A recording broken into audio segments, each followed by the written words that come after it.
పవన్ కళ్యాణ్ తెలుగు సినీ నటుడు మరియు దర్శకుడు. అభిమానులు ప్రేమగా పవర్ స్టార్ అని పిలుచుకుంటారు.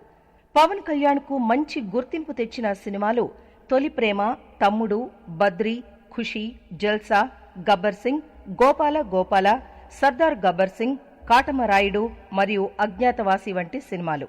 పవన్ కళ్యాణ్ కొణిదెల వెంకట్రావు, శ్రీమతి అంజనాదేవి గారికి ఆంధ్రప్రదేశ్ చీరాలలో సెప్టెంబర్ 2, 1971లో జన్మించారు. పవన్ తండ్రి సొంత ఊరు మొగల్తూరు. కానీ ఉద్యోగ రీత్యా చీరాలలో ఉన్నప్పుడు పవన్ పుట్టాడు. ఇంటర్మీడియట్తో చదువుకు స్వస్తి చెప్పిన కళ్యాణ్ తర్వాత మార్షల్ ఆర్ట్స్ మీద అభిమానాన్ని పెంచుకుని శిక్షణ తీసుకున్నాడు. కళ్యాణ్ బాబు పవన్ కళ్యాణ్గా పేరు మార్చుకుని 1996లో అక్కడమ్మాయి ఇక్కడబ్బాయి సినిమాతో వెండితెరకు పరిచయమయ్యాడు. తరువాత వచ్చిన గోకులంలో సీత, సుస్వాగతం చిత్రాలు ఆయన్ను హీరోగా నిలబెట్టాయి. 1999లో వచ్చిన తొలి ప్రేమలో బాలుగా యువతరాన్ని ఆకట్టుకుని స్టార్ హీరోగా ఎదిగిపోయాడు.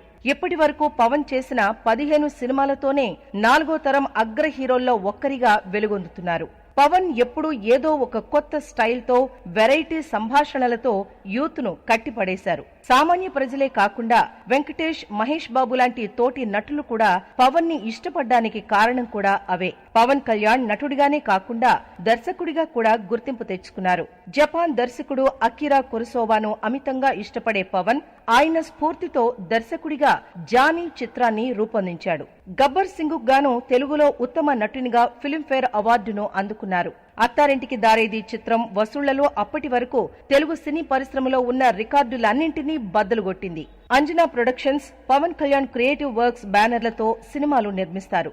గోపాల గోపాల చిత్రంలో మోడర్న్ కృష్ణునిగా నటించారు. సర్దార్ గబ్బర్ సింగ్ ప్రారంభంలో కాటమరాయుడు సినిమాల్లో నటించారు. అలాగే త్రివిక్రమ్ దర్శకత్వంలో అజ్ఞాతవాసిలోనూ నటించారు.